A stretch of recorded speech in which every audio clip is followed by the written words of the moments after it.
Worksheet number 3 में हमारे पास question number 1 में ये 4 मैपिंग या एरो डायग्राम दिए हुए हैं। हमें ये बताना है कि कौन इनमें रिलेशन, कौन इनमें फंक्शन, कौन से रिलेशन इनमें से फंक्शन है। देखिए, अगर हम इनको किसी भी ऑर्डर में कनेक्ट कर दें तो ये सभी रिलेशन माने जाते हैं। लेफ्ट साइड के एलिमेंट या सेट ए के एलिमेंट्स को सेट बी के एलिमेंट से लिंक करना मतलब रिलेशन बनाना, बट ये सभी फंक्शन नहीं होते। तो ये रिलेशन 1, 2, 3 और 4 ये चारों रिलेशन को रिप्रेजेंट करते हैं, बट इनमें से कौन से रिलेशन फंक्शन होते हैं वो हमें सीखना है। ठीक है, इसके लिए मैंने एक आसान सी लाइन डेवलप करी है आपको समझाने के लिए। आप लोगों को भी वो बाद में बोलनी पड़ेगी, जैसे मैं आपके सामने बोलूंगा आप भी वैसे ही बोलेंगे तो आपको आराम से समझ में आ जाएगा। बिल्कुल झिझकना नहीं है इसके अंदर, जो भी बोला जाए। ठीक है, जब भी आपको ये चेक करना हो कि कौन से रिलेशन फंक्शन है तो आप सोचें लेफ्ट साइड के हर एलिमेंट से एरो जाना चाहिए। पहले तो देखो, जा रहा है, ये तो फेल हो गया। ओके, 3 अभी, 4 में से 3 अभी शेर बाकी हमारे। रिपीट करते हैं, लेफ्ट साइड के हर एलिमेंट से एरो जाना चाहिए और एक एलिमेंट से एरो एक ही जाना चाहिए। 1 से 1 जा रहा है, 1 से 2 नो, ये तो पहले कैंसिल, ये सही है। लेफ्ट साइड के हर एलिमेंट से एरो जाना चाहिए, जा रहा है। एक एलिमेंट से एरो एक ही जाना चाहिए। उधर क्या हो रहा है हमें कोई मतलब नहीं, इधर से एक एलिमेंट से एरो एक ही जाना चाहिए। तो इन्हें हम, इन रिलेशंस को हम फंक्शन कहते हैं। सिंपल सी बात यह है कि एक इनपुट से एक से ज्यादा आंसर नहीं आना चाहिए। ठीक है, 2 अलग अलग चीजों से आंसर एक आ सकता है, बट एक इनपुट से एक से ज्यादा आंसर अलाउ नहीं है। आप देखो, यहाँ पे ए रखने से आंसर ऐसा आ रहा है, यहाँ बी रखने से पी आ रहा है, सी रखने से क्यू आ रहा है, डी से आर आ रहा है।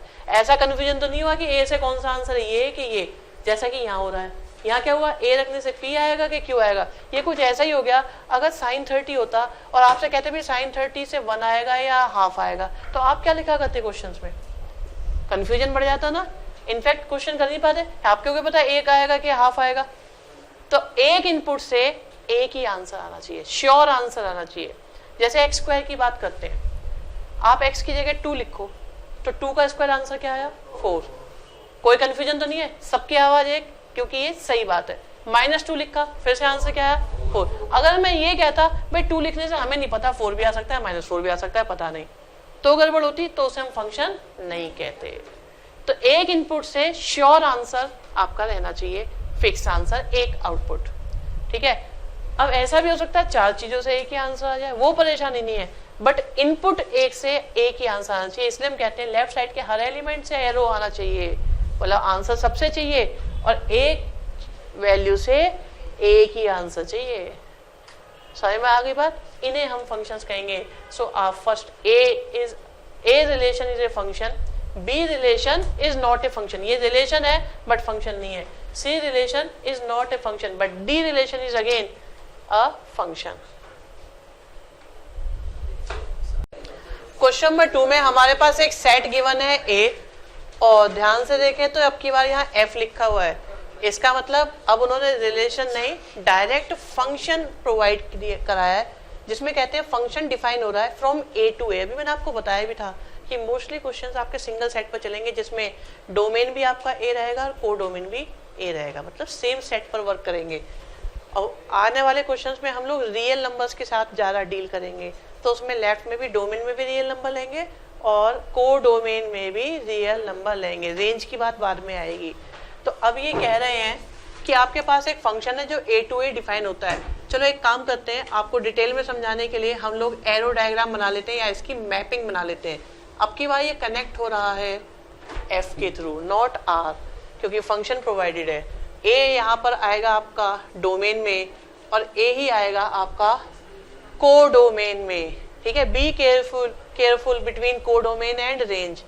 राइट साइड को डोमेन होती है, जिन पर एरो पहुंचेगा वो रेंज होंगे। रेंज और को डोमेन में अंतर है, पहले को डोमेन आता है फिर उसके अंदर रेंज होती है। आप देखिए यहाँ पर आपके पास 1 है, 2 है, 3 है, 4 है और 5 है। राइट साइड में अगेन 1 है, 2 है, 3 है, 4 है और 5 है। फंक्शन ही कहता है, ये खुद कह रहा है तुम मुझे 1 दो, मैं तुम्हें 2 दूंगा, कि 1 इनपुट से आंसर क्या आएगा 2। इसे अगर हम जैसे x कहते हैं तो इसको हम fx भी कहते हैं, ठीक है। x इनपुट से f अप्लाई होने के बाद क्या बन गया fx। इसका मतलब इनपुट है 1 और आउटपुट है 2, तो 1 इनपुट से आउटपुट क्या आ रही है आपकी 2 आ रही है। 2 इनपुट से आंसर क्या आ रहा है 2 आ रहा है, ठीक है। 3 से क्या आ रहा है 5 आ रहा है, और 4 से आपके पास 1 है, और 5 से आपके पास 4 है। ये आपके पास फंक्शन आया, कहते हैं राइट द फंक्शन। सबसे पहले तो इन्होंने फंक्शन को लिखवाया है और उसके बाद इन्होंने ये कहा था एरो डायग्राम बनाओ। हमने क्या करा, पहले एरो डायग्राम बना लिया, अब फंक्शन लिख देते हैं, कोई बात नहीं। अगर पहले ही फंक्शन लिखना होता तो उसे लिखने का तरीका देखिए क्या है। उसे लिखने का तरीका वही है जो आपका रिलेशन का होता था।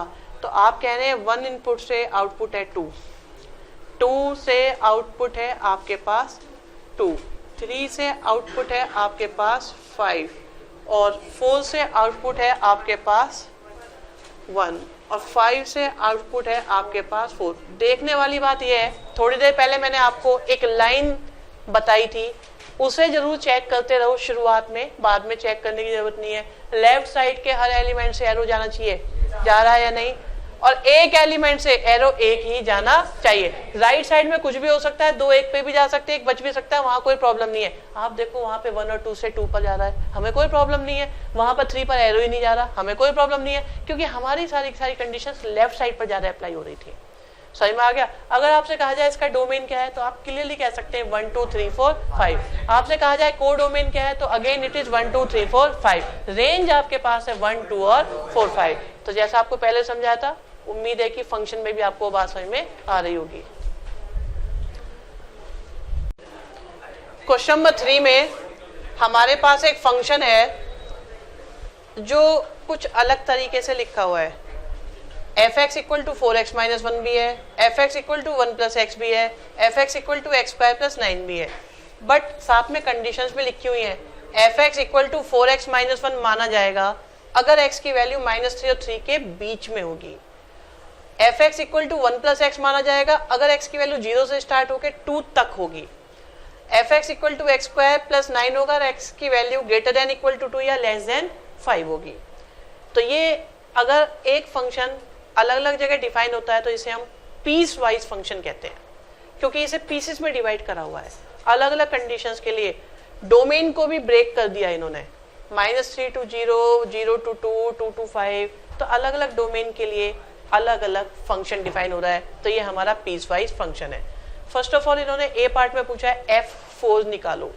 देखिए ध्यान से देखेंगे हम लोग, हमसे डिमांड करी गई है वैल्यू f4 की, ठीक है। f4 हम जरूर निकालेंगे, हमें कोई दिक्कत नहीं है, लेकिन f4 निकालने के लिए आपको fx तो पता होना चाहिए। आप ये देखो x की वैल्यू कितनी है 4, क्या वो यहाँ लाई करती है? नो। क्या वो सेकंड में लाई करती है? नो। क्या वो थर्ड में लाई करती है? यस। तो fx किसके इक्वल माना जाएगा? एक्स स्क्वायर प्लस 9 के। आप देखो आपने x की जगह क्या लिखना है 4, तो राइट साइड में भी x की जगह लिखोगे 4, 4 4 जा 16 और 9 मिलकर आ गया आंसर 25। ठीक है, दोबारा से देखते हैं। नेक्स्ट है आपके पास f ऑफ -2। पहले हम fx लिखेंगे f ऑफ -2 के लिए, ठीक है। आप ये देखो x की वैल्यू -2 है, क्या वो फर्स्ट में लाई करती है? यस, क्योंकि -2 तो -3 और 0 के बीच में ही है, तो fx अब कितना माना जाएगा? 4x - 1। तो fx की जगह हमने लिखा 4x - 1, तो x की जगह क्या आ रहा है? -2। तो -8 - 1 मिलकर कितना हो गया? -9। ठीक है, तो आपने फर्स्ट फाइंड करा था, अब आपने सेकंड फाइंड करा, थर्ड पर आते हैं। थर्ड में हमें वैल्यू फाइंड करनी है किसकी? f0 की। बट f0 तो हम तब फाइंड करेंगे जब हमें fx पता हो। तो अभी x की जगह कितना है? 0 आ रहा है, तो सेकंड में आप देखो x की वैल्यू इक्वल टू 0 है, तो fx माना जाएगा आपके पास 1 प्लस एक्स। एक्स की जगह क्या पुट करोगे? 0, तो वैल्यू आ गई आपके पास 1। फोर्थ पार्ट में हमें f1 फाइंड करना है, ठीक है। हमें f1 फाइंड करना है, जरूर फाइंड करेंगे। उससे पहले हमें इसके लिए फंक्शन लिखना पड़ेगा। 1 के लिए देखो आप चेक करो, 1 तो 0 और 2 के बीच में ही आएगा, तो एफ एक्स की जगह क्या लिखा जाएगा 1 प्लस एक्स। तो x की जगह क्या पुट किया आपने 1, तो वैल्यू आ गई आपके पास 2। फिर फिफ्थ पार्ट में हमें f 4.5 फाइंड करना है। बात चल रही है f के साथ 4.5 की, तो हमें पहले इसके लिए फंक्शन फाइंड करना पड़ेगा। 4.5 लाई कर रहा है थर्ड में आपके पास आ जाएगा x स्क्वायर प्लस 9, तो x की जगह लिखा 4.5 का स्क्वायर प्लस 9, 4.5 का हो जाएगा 20.25 प्लस 9 से आ गया 29.25। फिर बी पार्ट में इन्होंने पूछा है इज एफ ए फंक्शन, तो फंक्शन का पता लगाने के लिए हम लोग क्या करते हैं, अभी जल्दी से एक बना लेते हैं एरो डायग्राम। ठीक है, इनपुट हमने क्या क्या दी थी, हमने दी थी 4 -2 0 1 और 4.5। ठीक है, और हमारे आंसर आए थे 4 से आंसर आया था हमारे पास 25, -2 से आया था माइनस का 9, 0 से आया था 1, 1 से आया था 2, ठीक है, और 4.5 से आया है 29.25। क्या लेफ्ट साइड के हर एलिमेंट से एरो जा रहा है? यस, और एरो एक ही जा रहा है, तो आप कह सकते हैं therefore f is a function।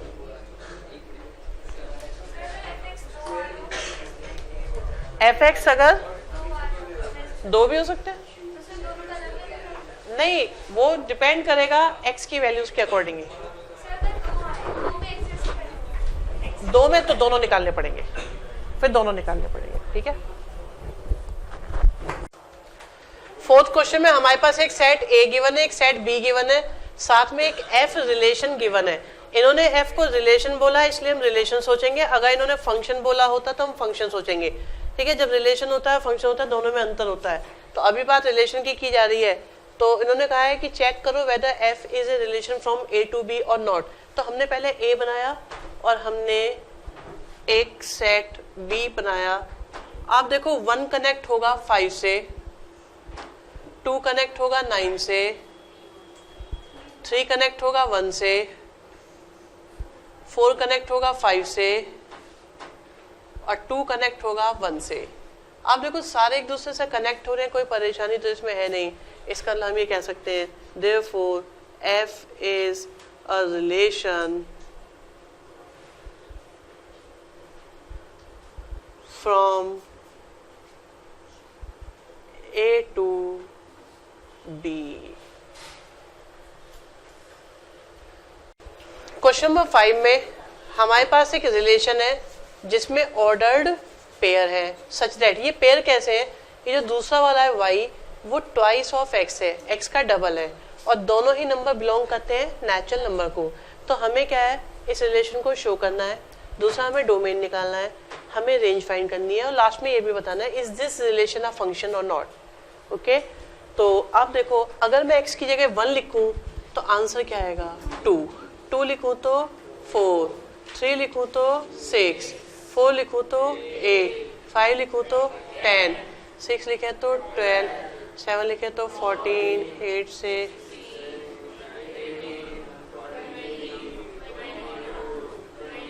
और ये चलते ही रहेंगे।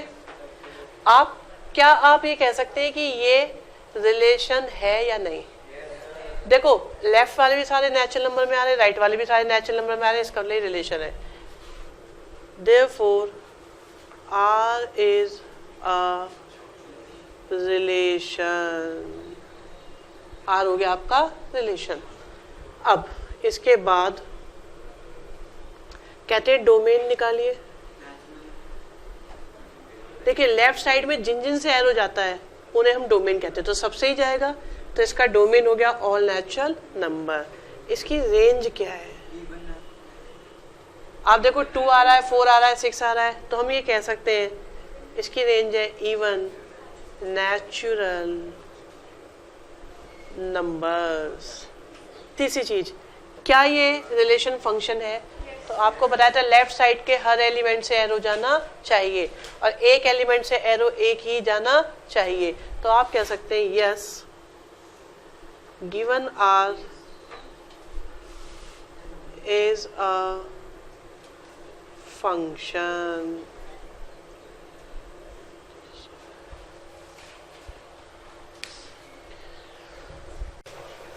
सिक्स क्वेश्चन में हमारे पास एक फंक्शन गिवन है जिसमें ऑर्डर्ड पेयर्स गिवन है।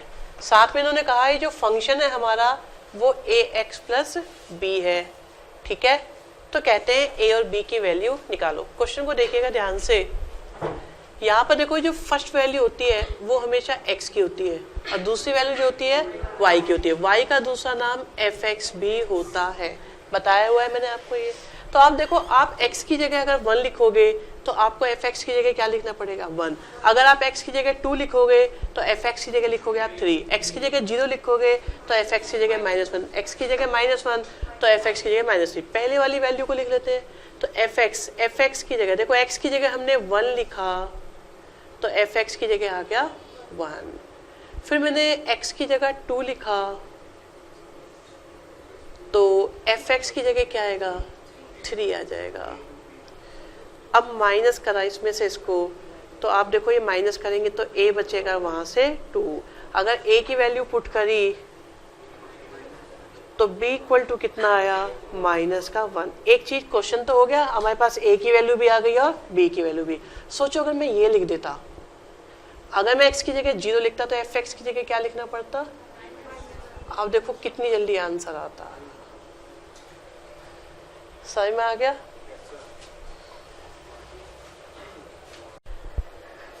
सिक्स क्वेश्चन आपके पास एक और तरीके से पूछा जा सकता है। अभी आपको fx गिवन था ax प्लस b। अगर एग्जाम में लिखा है कि आपके पास एक फंक्शन है and f is a linear function then find a and b, तो इसका मतलब भी ये है कि आपको fx को अपनी तरफ से एज्यूम करना पड़ेगा ax प्लस b और सॉल्यूशन यही रहेगा। ठीक है, लीनियर का मतलब होता है x की पावर 1 होना। ओके, अगर यही क्वेश्चन क्वाड्रेटिक के लिए बनाया जाए तो फिर हम ax प्लस बी नहीं मानेंगे, फिर हम मानेंगे ax square plus bx plus c। उसे इसके बाद करेंगे। ठीक है, सिक्स क्वेश्चन में दिया हुआ है हमारे पास एक फंक्शन और इन्होंने कहा है जो f है एक क्वाड्रेटिक फंक्शन है, तो कहते हैं वो फंक्शन ही निकालो। ठीक है, लास्ट टाइम में जो मैंने लिखा था लीनियर फंक्शन उसमें लिख दिया था फाइंड ए बी, तो वो ए बी गलत लिख दिया था क्योंकि ए बी तो थे ही नहीं, उसमें लिखा जाना था फाइंड फंक्शन। तो ऐसे ही इसमें फाइंड फंक्शन। अब क्योंकि इन्होंने बोला ये क्वाड्रेटिक है तो हमने इसे एज्यूम करा ये ax square plus bx plus c है। अगर मैं x की जगह 1 लिखूं तो fx कितना आएगा 1। अगर मैं x की जगह 2 लिखूं तो a इंटू 2 का square b into 2 plus c के साथ कितना आएगा 3।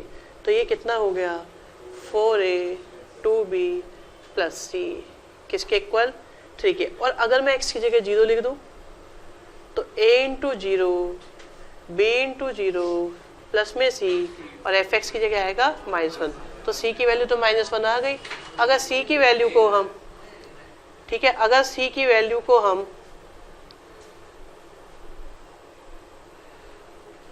इक्वेशन 1 और इक्वेशन 2 में लिखें तो यह आया हमारे पास 1 is equal to a plus b minus 1 और ये बन जाएगा a plus b is equal to 2। ठीक है, ये हमारे पास थर्ड आई। और अगर c की वैल्यू -1 हम यहाँ पुट करते हैं तो 3 इज इक्वल टू आ गया 4a प्लस 2b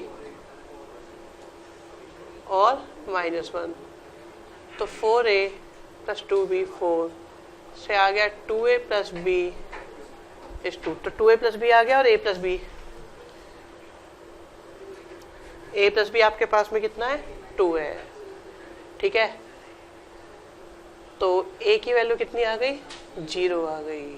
अगर a की वैल्यू 0 है तो b कितना हुए, a की वैल्यू 0 पुट कर दी, माइनस नहीं +2। ठीक है, तो इसका मतलब क्या हुआ, देखो आपने अपनी तरफ से क्वाड्रेटिक का क्वेश्चन बनाने की कोशिश करी लेकिन था वो क्या लीनियर। तो आंसर लीनियर ही आएगा। हम मैथ्स को बेवकूफ नहीं बना सकते।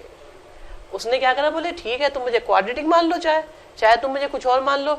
जब ये था लीनियर तो कैसे भी सॉल्व करो आएगा लीनियर, लेकिन क्वेश्चन अगर कोई और आएगा तो आप ऐसे ही करेंगे उसको। ठीक है,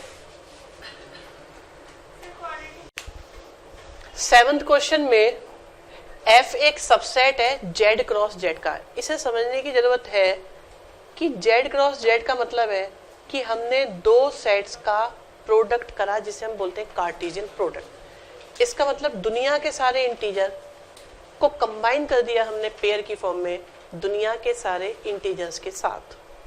ठीक है, उनमें से कुछ अगर ले क्योंकि सबसेट है तो बन जाएगा हमारा f। कहते हैं जो f है ये बनेगा कैसे, कहते हैं आप कोई भी दो नंबर लो, दोनों कैसे होने चाहिए, इंटीजर, तो उन दोनों की मल्टीप्लाई करोगे तो x माना जाएगा और उन दोनों को प्लस करोगे तो y माना जाएगा। तो आप ऐसे करते जाओ तो आपके पास कितने पेयर आ जाएंगे, ऐसे इनफाइनाइट पेयर, क्योंकि दो दो नंबर लेते जाओ, कैसे भी मिलाते जाओ, कोई भी दो नंबर उठाओ, मल्टीप्लाई करो तो x, प्लस करो तो y, इकट्ठे होते जाएंगे। कितने पेयर बनेंगे, ऐसे करते जाएंगे, इनफाइनाइट पेयर। कहते हैं उन पेयर्स को देख के ये बताओ क्या वो पेयर फंक्शन बनाते हैं या सिर्फ रिलेशन ही रह जाते हैं। देखो रिलेशन में तो कंडीशन कोई परेशान करने वाली होती नहीं है, बस यही होती है कि पहला नंबर भी z को बिलोंग करना चाहिए और दूसरा भी z को। लेकिन फंक्शन में ध्यान रखना पड़ता है कि लेफ्ट साइड के हर एलिमेंट से एरो जाना चाहिए और एरो एक एलिमेंट से एक ही जाना चाहिए। तो इसे करने के लिए आपको मैं एक मेथड बताता हूँ। आप ये देखो कि अगर आप मान लीजिए आईफोन खरीदने जाते हैं, ठीक है, और आपको शॉपकीपर कहता है ये आईफोन देखिए, ये देखिए इसका कैमरा ऐसा है, इसका टच ऐसा है, इसकी रैम ऐसी है, इसका कैमरा, हर चीज़ वो बताते रहते हैं। कहते हैं इसका जो रिंगर वाला जो होता है ना जिससे साइलेंट हो जाता है, वो कहते हैं ये बटन काम नहीं करता है, और इसका जो है म्यूजिक की साउंड बहुत अच्छी है, लीड हम बहुत अच्छी दे रहे हैं, आपको ऑनलाइन सपोर्ट मिलेगा, ऐप स्टोर से आप डाउनलोड कर सकते हैं। रिंगर वाला बटन काम नहीं करता है, बिल्कुल जेन्युइन प्रोडक्ट है, यूएसए से आया है। आपका ध्यान अब सारी बातों पे से किस पे ज्यादा अटका हुआ है। जैसे ही वो चुप होगा आप तुरंत क्या बोलोगे, इसका तो रिंगर काम वाला बटन काम नहीं करता। क्यों, आपको उसकी हजारों खूबियां नजर नहीं आ रही, आपकी नजर सिर्फ किस पर जा रही है, कमी पर, कहाँ गड़बड़ है। सेम आपको मैथमेटिक्स में करना होता है। आपको ये नहीं देखना कि कब कब ये फंक्शन बनाएगा, आपको ये ढूंढना है कि इसमें कमी कहाँ पर है। कहीं कोई ऐसे नंबर तो नहीं जिनमें लेफ्ट साइड के एलिमेंट से दो एरो चले जाएं, क्योंकि अगर एक से ज्यादा एरो चले गए तो फिर वो रिलेशन होगा, फंक्शन नहीं होगा। ठीक है, तो अब हमने ऐसे, आपको मेथड समझ में आ गया। तो कभी भी किसी चीज को चेक करना हो तो आप उसमें काउंटर एग्जाम्पल ढूंढा करो, कमियां ढूंढा करो, उसकी खूबियों पे मत जाओ। आप भी याद करो, घर में आप कितने ही अच्छे काम कर लो, एक गलती दिन खराब कर देती है। आप कितने भी अच्छे एग्जाम दे लो, एक एग्जाम सारा का सारा सिस्टम खराब कर देता है। सबको ये याद नहीं रहता कि आप कब कब क्या नंबर लाए थे, ये जरूर याद रहता है कि उस बार आप इतने कम नंबर लाए थे। तो कमियों पे ध्यान देना हमारे लिए मैथमेटिकली जरूरी है। ठीक है, वो सब भी मैथमेटिक्स के अकॉर्डिंग चल रहे हैं और आप भी मैथमेटिक्स के अकॉर्डिंग चल रहे हैं। ठीक है, तो गलतियों पे ध्यान देना हमारा परम धर्म है। आप देखिए हमने क्या किया, हमने हमेशा की तरह दो सेट्स बनाए, एरो डायग्राम के अकॉर्डिंग बनाए, इधर भी जेड लिखा, इधर भी जेड। यहाँ पर लिखते वक्त ध्यान दिया करो, कुछ बच्चे सोचते हैं यहाँ पे कुछ ए बी सी डी कुछ भी लिख दो, अरे ध्यान दो वो जेड है, वो दूसरा भी जेड है। हमने यहाँ पर 0 लिया, 1 लिया, 2 लिया, 3 लिया, -1 लिया, -2 लिया। इससे पता चल रहा है कि हमारे को क्लियर है कि इसमें दुनिया के सारे इंटीजर्स आ रहे हैं। हमने यहाँ पर भी 0 लिया, 1 लिया, 2 लिया, 3 लिया, 4 लिया, चलते गए, -1, -2, -3 चलते जा रहे हैं। अब मैंने क्या किया, मैंने सबसे पहले ए की जगह 0 और बी की जगह 1 लिया। तो आप देखो मेरे पास एफ में पेयर क्या बनेगा। पेयर में हमने कहा था पहले मल्टीप्लाई से आएगा x और प्लस करने से आएगा y। फिर मैंने 0 और 2 लिए, तो अब x क्या आ गया, दोनों की मल्टीप्लाई और प्लस करके आया 2, और ऐसे ही चलते जाएंगे। आप देख रहे हो 0 से ही आंसर आ रहा है मेरा 1 और 0 से ही आंसर आ रहा है मेरा 2। क्या ये फंक्शन है? तो आप कह सकते हैं क्योंकि 0 से ही तो मेरा आंसर 1 आ रहा है और 0 से ही मेरा आंसर 2 आ रहा है, therefore f is not a function, this is relation only। ऐसे आप इनफाइनाइट एग्जाम्पल ढूंढ सकते हैं, लाइक 2 लोगे तो 4 आएगा, मल्टीप्लाई करने पे भी 4 और प्लस करने पर भी 4, और अगर 1 4 लूंगा तो मल्टीप्लाई करने पर 4 लेकिन प्लस करने पर 5, तो 4 से 2 आंसर आएंगे, 4 भी आ रहा है और 5 भी आ रहा है। तो ऐसे इनफाइनाइट एग्जाम्पल है, तो हम ये कह सकते हैं ये रिलेशन फंक्शन नहीं है। 8 क्वेश्चन में गिवन है कि f एक फंक्शन है। जब इन्होंने बोल दिया तो कभी डाउट मत करना, जब बोले चेक तो समझो दाल में कुछ काला है, इनफैक्ट पूरी दाल भी काली निकल सकती है। अगर ये बोले ना चेक वेदर इट इज, तो समझ लो गड़बड़ निकलनी ही निकलनी है। अगर इन्होंने डिक्लेयर कर दिया तो समझो है ही है। जैसे पीएमआई के क्वेश्चन में कभी ये मत सोचना कि गलत आएगा, क्योंकि उन्होंने कहा है प्रूव दैट बाय पीएमआई, तो वो सारे सही हैं, आपको तो सिर्फ एक फॉर्मेलिटी निभानी है। यहाँ पर देखो उन्होंने कहा एक फंक्शन है from R to R, R to R का मतलब एक्स की वैल्यू कोई भी रियल नंबर हो सकती है, और दूसरे आर का मतलब एफ एक्स की या वाई की वैल्यू भी दुनिया का कोई भी रियल नंबर हो सकती है। होगी या नहीं होगी अलग बात है, हो सकती है, उससे अलग नहीं होगी। अब ये एक्स है, ये मेरा एफ एक्स है, ठीक बात है। अब ये कहते हैं A4 भी F में है और B1 भी F में है। अगर A4 F में है, आप देखो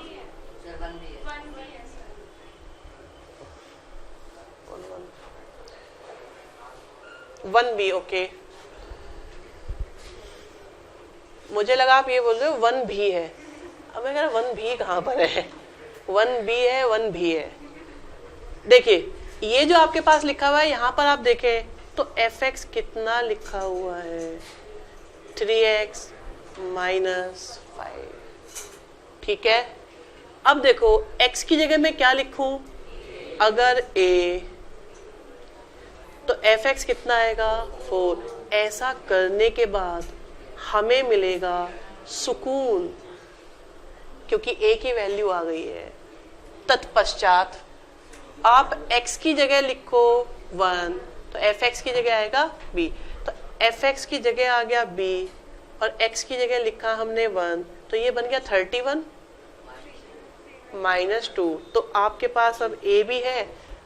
अब देखो हमारे पास a की वैल्यू भी है, b की वैल्यू भी है, तुम्हारे पास क्या है? नेक्स्ट क्वेश्चन हमारा तो है ही। 9th क्वेश्चन में एक पार्ट उन्होंने और पूछा था। एक तो उन्होंने कहा था कि f को ऑर्डर्ड पेयर की फॉर्म में लाओ, तो हमने ऑर्डर्ड पेयर की फॉर्म में तो लिख दिया। फिर उन्होंने कहा था इसकी रेंज निकालो। देखो जो सेकंड वाले एलिमेंट होते हैं ये सब मिलाकर रेंज बनाते हैं, तो रेंज में 3 आएगा, 5 आएगा, 11 आएगा। 3 ऑलरेडी आ चुका है इसलिए दोबारा नहीं आएगा, सेट में कोई भी एलिमेंट रिपीट नहीं होता, और फिर 30 आ जाएगा, ये होगी रेंज। रेंज देखो, फिर उसके बाद अगर हम एक्स्ट्रा में निकालें कोडोमेन, तो राइट साइड को पूरे को ही हम कोडोमेन कहते हैं, वो है हमारा नेचुरल नंबर।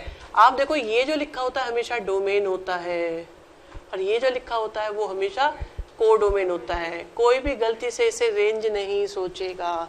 और अब देखो डोमेन हमारे पास क्या है, डोमेन ए है, मतलब 9, 10, 11, 12 और 13। नाइन्थ क्वेश्चन में हमारे पास एक सेट गिवन है ए, कहते हैं एक फंक्शन है जो ए से एन पर डिफाइन हो रहा है, मतलब ए सेट से नेचुरल नंबर पर डिफाइन हो रहा है। तो हमने इसीलिए एक तो हमने बना लिया इधर ए, दूसरा बनाया हमने नेचुरल नंबर का सेट, अब कनेक्ट कर दिया इनको एफ से, क्योंकि एफ से ही ये लिंक हो रहे हैं। इन्होंने सिर्फ समझाया कि भाई आप देखो फंक्शन कुछ ऐसा है कि अगर मैं एफ एन बोलूँ तो इसका मतलब है, इसका मतलब देखिएगा the highest prime factor of n, और वो नंबर ए में से ही होना चाहिए। एन जो है वो किस में से होना चाहिए? अब देखो एन ए में से होना चाहिए, तो ए में से हम क्या क्या लिख सकते हैं एन की जगह? हम 9 लिख सकते हैं, हम 10 लिख सकते हैं, हम 11 लिख सकते हैं, हम 12 लिख सकते हैं और हम 13। तो देखो अगर मैं यहाँ 9 लिखता हूँ तो मतलब क्या बना इसका, the highest prime factor of 9। 9 को डिवाइड करने वाले या 9 के प्राइम फैक्टर्स कौन कौन है, सिर्फ 3 ही है, तो वही अकेला है, तो ये कनेक्ट हो जाएगा किससे, 3 से। ठीक है, फिर बारी आई 10 की, तो 10 के 2 प्राइम फैक्टर हुए 2 और 5, तो 10 कनेक्ट होगा 5 से, 11 तो हो जाएगा खुद 11 से, 12 हो जाएगा 3 से। हाईएस्ट प्राइम फैक्टर देखो 12 के 2 भी है, 3 भी है, बस प्राइम तो यही है, 4 थोड़ी है प्राइम, 6 थोड़ी है प्राइम, 12 तो नहीं है प्राइम।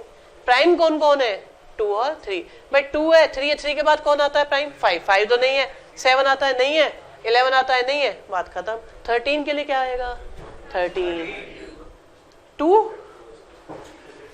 2 कैसे बेटा, तो आप देखो 9 से आया 3, 10 से आया 5, 11 से आया 11, 12 से आया 3 और 13 से आया 13।